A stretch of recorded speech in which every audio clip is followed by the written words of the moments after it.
have a glossary of terms so that you know what are terms used in the textbook, and it's quite beneficial. All the terms used in the textbook are there, and then in introduction you can have an idea about all the previous or most of the previous books written on the subject in Islamic culture and its different topics.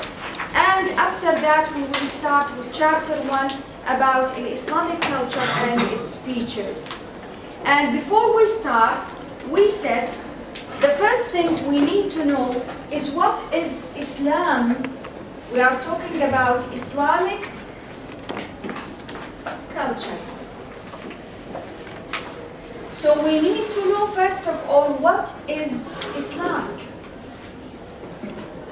And after that, we will discuss why do we have to say Islamic culture. So what is the meaning of Islam? Last time we said it's an Arabic word, isn't it? Comes from the root salam. Salam has many meanings in Arabic. Purity could be, but one of the well-known meanings of salam in Arabic is peace. Okay, so when we say peace is a root of the word Islamic here, what does this mean to you? Does it give you any idea about anything? Anything? When it started from salam, when we say Islam comes from the root salam or peace, what does this mean? What does it mean? Is salam something about your relation with the people only? Or do you think salam starts from yourself, from within, begins from within?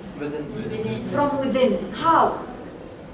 So the first thing when we say salam here, we are talking about an internal salam or peace. We are talking about ourselves, isn't it? Okay. So, alaykum salam wa rahmatullah.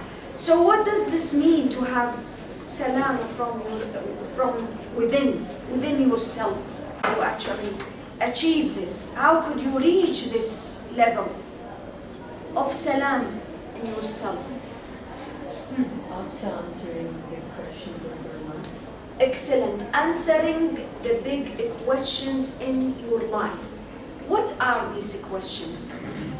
What is the purpose of life? Yeah, the biggest question anyone would like to have answer for it is what is the purpose of our life?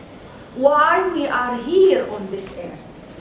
Is there any goal behind our staying in this journey? Because we are in a journey, isn't it? Yes. So this limited and short journey definitely has certain purposes. What is the main purpose of this journey? Okay, can you find this answer in any book? Can you find it? Can you just Google it and find the answer? Huh? Then how you are going to answer the question? And what does salam and Islam has to do with answering this question? Do you think Islam actually is providing the people with the answer? Yes. And is this answer satisfying your needs here? Huh? How can you find the answer? Yes, my dear. Yeah, you. Yeah. How can you find the answer? What is the answer of this question? What is the question? What is the purpose of life? Okay, and how can we get the answer? Internally, Hmm? by seeing Islam inside us. How? How do you see Islam? How can you answer such questions? Like peace. Yes, it's peace, but peace needs something. Question. Yeah, of course, but you have this question.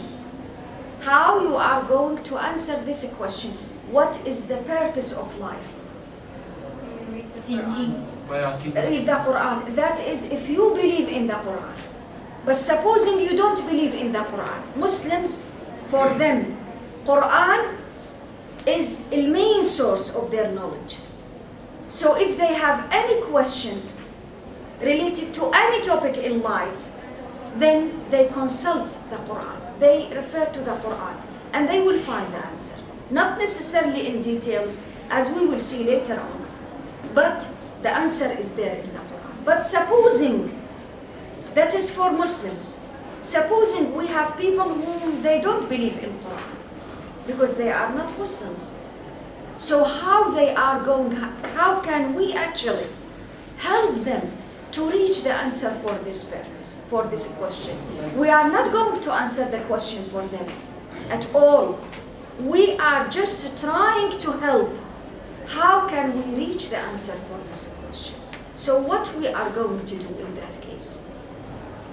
Is the Quran actually giving you any idea about how could you answer such questions? Yes? First of all, having the faith in the hereafter. Supposing we don't have. Yani just imagine for a second, there is someone who doesn't believe in all these things, in all pillars of Islam or pillars of faith, and does not know any idea about anything related to what you are saying. Okay? So how you are actually going to approach that person? How you are going to reach with him or her the answer for this question? Yes? First, we have to think who is the creator of this universe. Yeah, excellent. So the first thing you do here, you direct yourself and the other people to look at the universe, to start to think about what we are seeing here. Because this is what even the Quran is telling us. This is the seeing world. So we are seeing the world here in front of us. This, whatever we are seeing here, day and night, sun and moon, winter and summer, all these things lead us to think about who is the creator behind this, isn't it? And as we said before, if you just look at anything here in our hands, chairs, table, whatever it is, you are thinking about that definitely there is someone who made this, even if it is a very simple object, even if it is a very simple object like this. There is definitely someone who made this. It can't be just made by itself, isn't it? Then when you look at the universe and you see how this universe actually is going in a very systematic way, and it's amazing in everything. Everything is just like as if there is, and it is actually, it's obvious that there is a system, there is an order behind this. So even if you look at yourself, it's the same story, isn't it? Then definitely there is a creator. It can't be made by itself, just like that. You see? So here you start to think. Something else, everything is made to achieve certain goal in life. When I ask you why is this chair is made, then definitely you have an answer. For your use. You are using it. Then how come this universe is just made for no reason, for no purpose? It is so complicated, as you can see, and at the same time there is no purpose for it. Is it possible?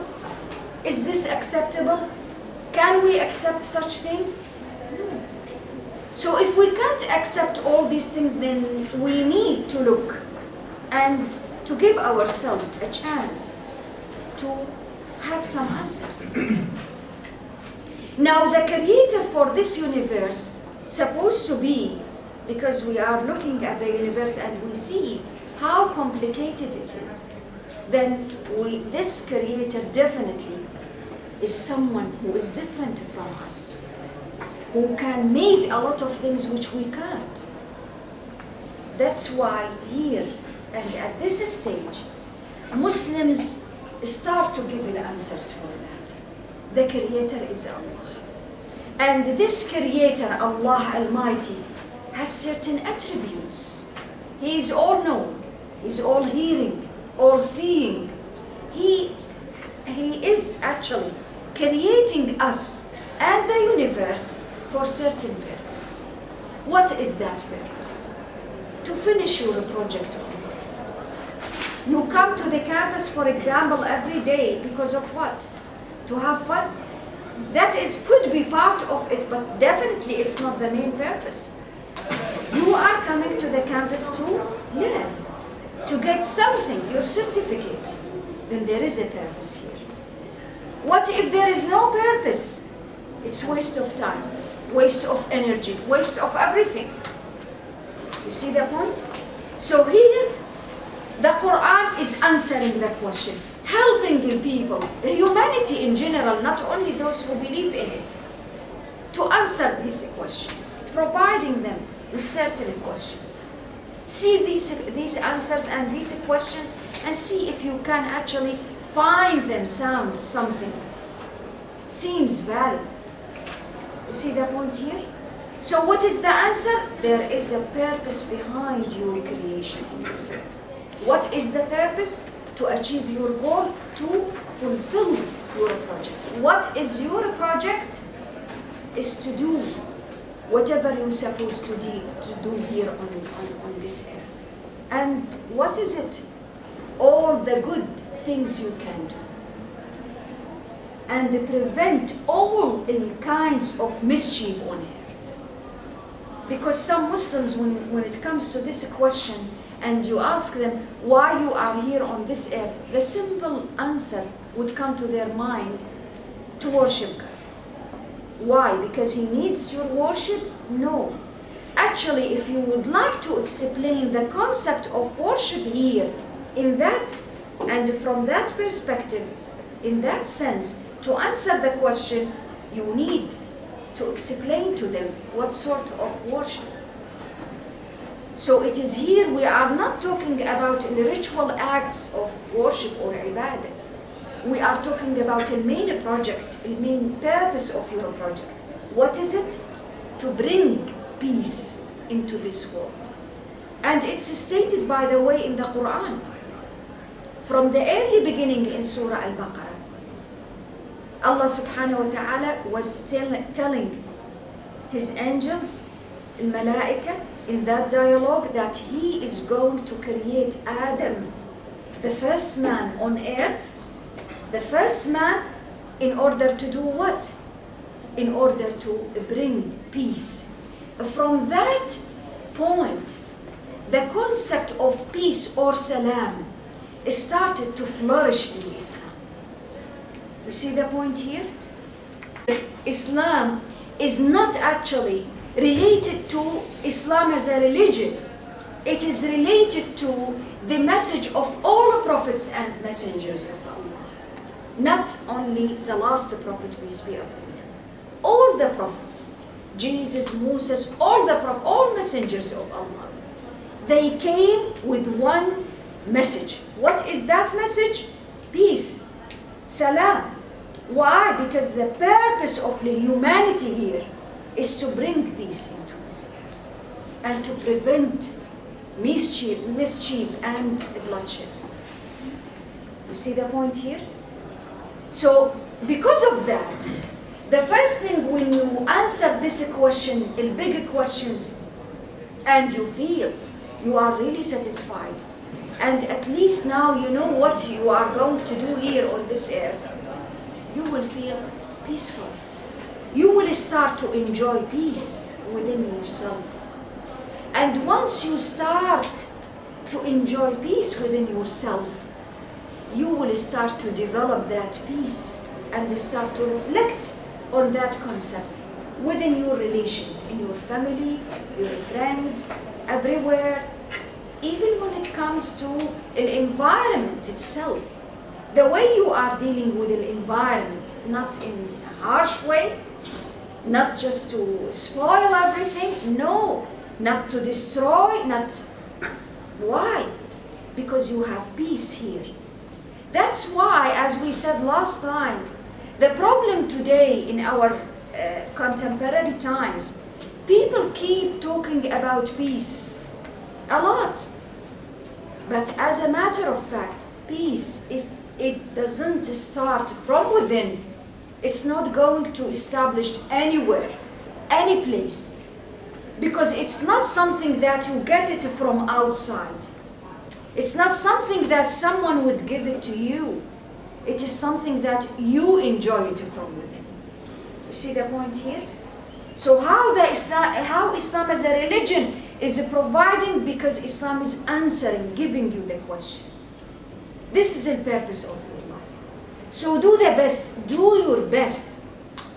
Even if you are not rewarded for it on this earth, you do believe, now it comes a role of religion here. You believe in God, you believe in Allah, then you believe that He is the one who is going to reward you with the best.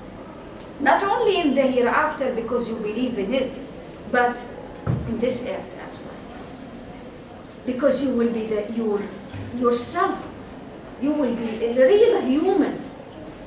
You see here? What is the connection? So when we say Islam or Islamic, we meant that. We are talking about peace.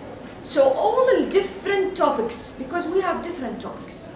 We'll talk about worship, ibadah, talk about faith, we'll talk about, as I told you before, relations in Islam, family system in Islam, Islamic civilization. All these topics, you see them together, connected to that central and fundamental concept in Islam, peace. So when we say Islamic culture, culture in general, it's everything. Way of life, the way you are eating, the way you are dressing, the way you are talking sometimes. It is definitely influenced by your culture. I mean, here in the class, most of the girls, they are wearing what? In majority, abaya. What is abaya? Abaya is part of the culture here, in this area of the world. You see? Even the color itself of the abaya, it's related to culture. It's black. And if the culture started to change into colors, then you will see different colors. Otherwise, you won't see that. This is something which is actually influenced by the culture. So this is culture. The things which you are, even when it comes to your diet or whatever you are eating, definitely it's influenced by your culture, your family. Some people, they eat curry, some people, they eat rice, majboos, whatever, isn't it? Why? Culture. And after that, of course, we may say, we like this, we don't like this. It's not the matter of just like it, you got used to certain things, isn't it? Because it's certain pattern and habits, which come to be actually habits after that.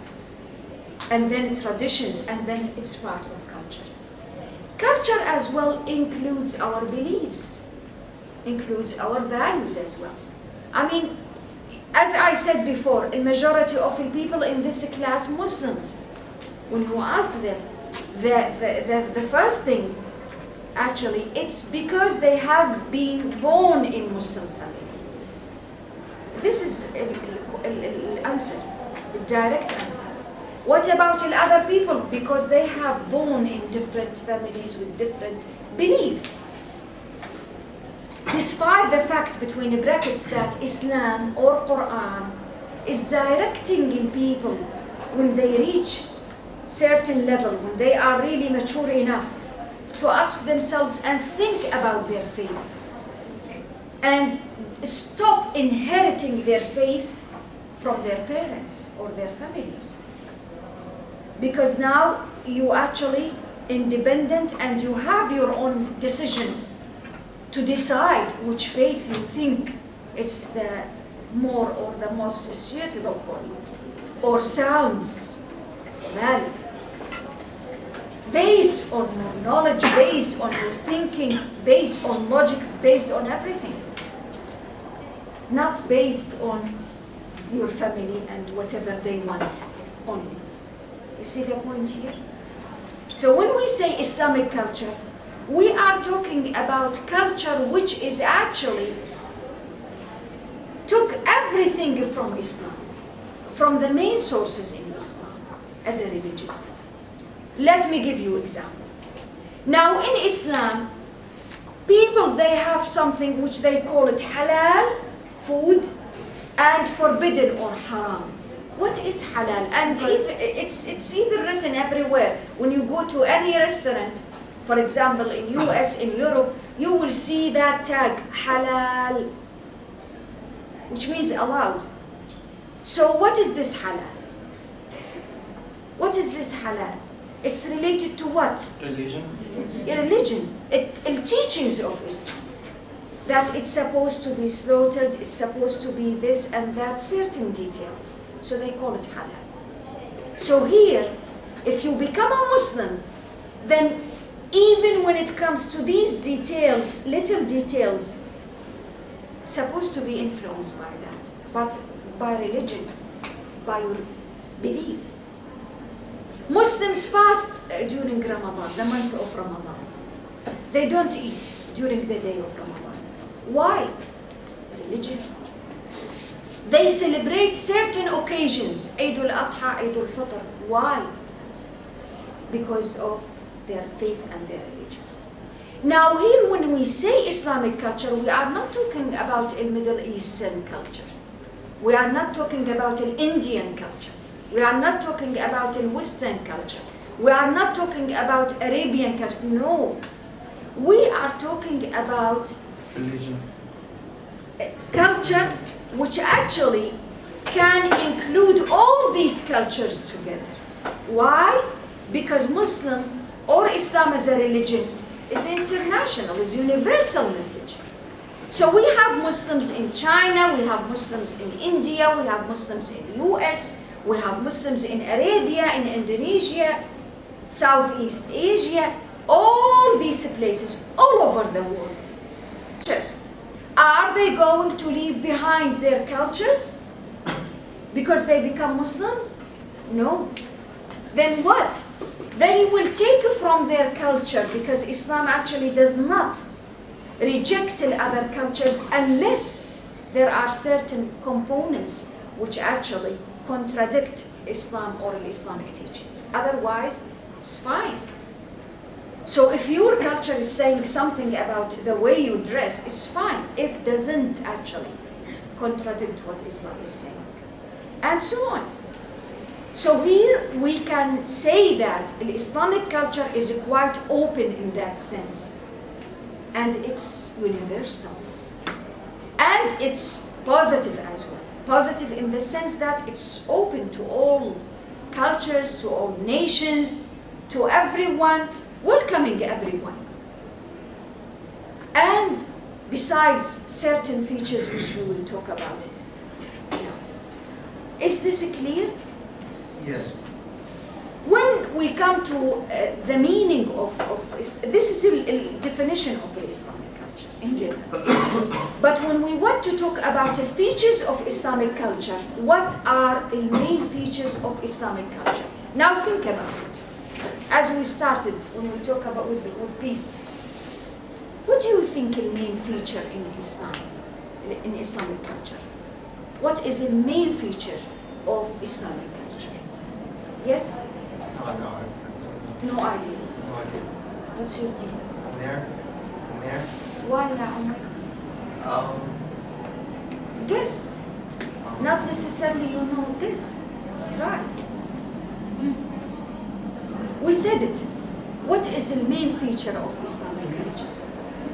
Yeah, it's based on peace, yeah. Could be. But something related to faith.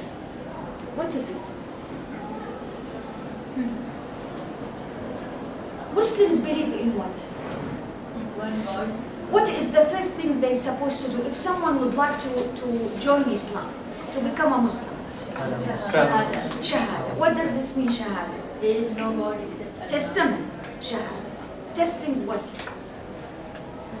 There is only This one. Shahada is testing something. Testing what? Testing your faith. So when you say Ashhad, because it starts with Ashhad, I witness.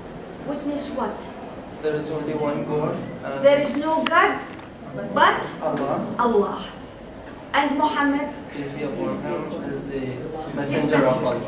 Allah. So this Shahada here, and from the word, because this is the first pillar of Islam, and it is the first and the most important feature of Islamic culture. Tawheed. The oneness of God, because you say, I witness there is no God but Allah. This is Tawheed. Oneness of Allah in Islam. And it is here in the center. So whatever you read, whatever you see, whatever you act in Islam is related to Tawheed, which is based on peace.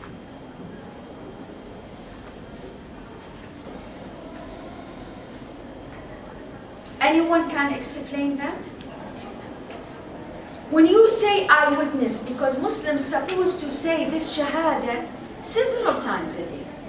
During the day, during the night, when they pray, when they just go around. Why? And when you say I witness, what does this mean, I witness? A witness usually does what? See, isn't it? Supposing to any witness, when you say I witness, it means that you see something. You see what? Did you see that Allah is one? Because you say I witness, Ashhad. You witness of what? Huh? Did you see Allah? Do you see Him? Then do you see that He is one? No, you don't see He is one. Then how do you believe in something you don't see?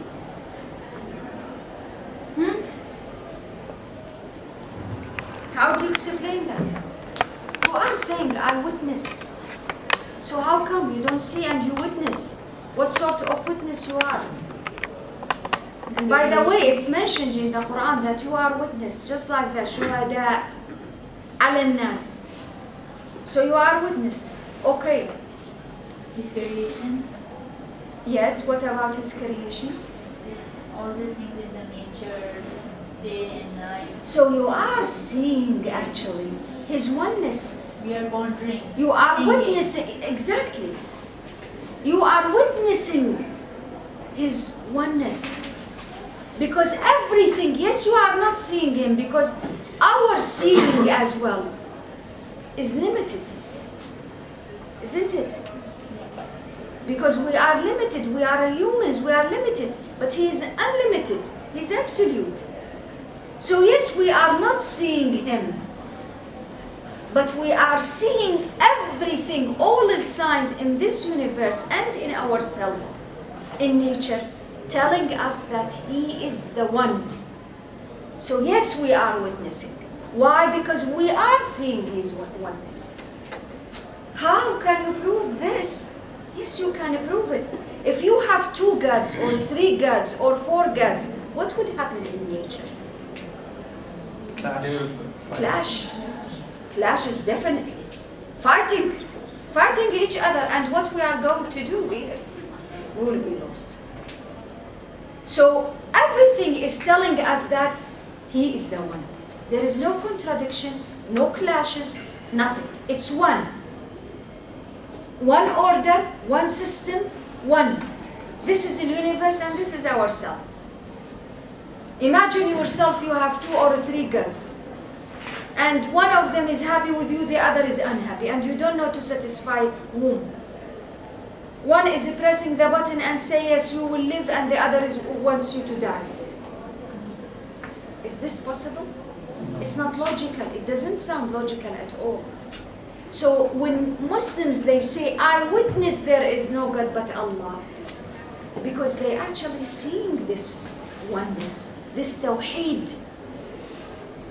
You see the point here? And the Prophet, his messenger, and part of the faith, their faith, the faith of Muslims, to believe in all messengers of God. Of course, including Jesus, peace be upon him, Moses, peace be upon him, David, Yusuf, all of them. And the majority of the messengers sent to their nations mentioned in that. And what is Quran? Quran is the main source of Islamic culture and the main source of everything for Muslims. And what is Quran? Simply, it's the word of God, the word of Allah, revealed to his messenger, the seal of messengers, the Prophet, peace be upon him. So in order to understand the meaning of the Quran as well, you need to look at what we may call it the book of nature or book of universe. You can't actually live your life and fulfill whatever Allah wants you to do in your project on this earth with just one book, isn't it? Supposing you don't believe in Quran and you just believe in what you are seeing here, nature, then where you are going to be? There are certain answers you need to answer them. You need certain things to regulate your life, your social life, economic life, political life, educational life, personal life, your relations with others, your life, your feelings. Who is going to direct you? Now let us see. Can you go actually, especially these days, without what they call it? GPS. GPS.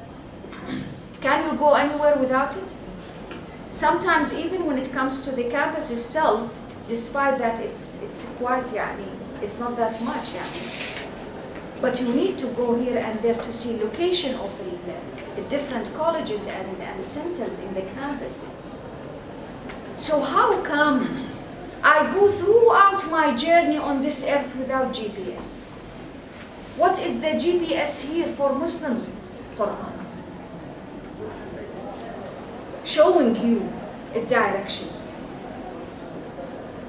You feel angry, what are you going to do? You have to control your temper. You have to do this, you have to do that.